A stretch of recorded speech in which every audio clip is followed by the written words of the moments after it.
মুসলমান যুবক আল্লাহর গোলাম,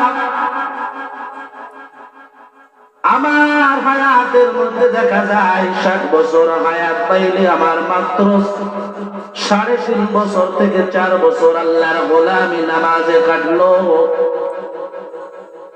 রমজান মাসে রোজা রাখলাম, রমজান মাসে রোজা যদি হিসাব করা হয়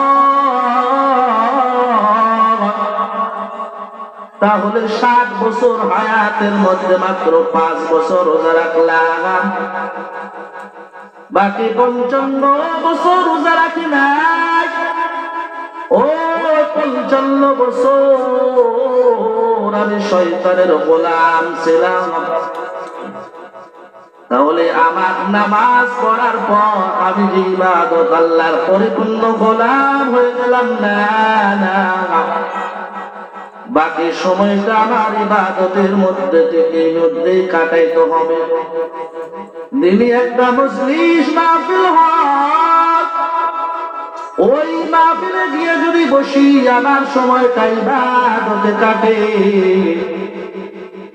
আল্লাহ তাআলা বলবে আমার বান্দা 5 ওয়াক্ত নামাজ পড়ার পরও বান্দা আমার দিনে মজলিসে বসে আমার আলোচনা যেখানে করা হয়, যেখানে আমার নবীর আলোচনা করা হয়, আমার বান্দা মনোযোগ সহকারে সেখানে শোনে।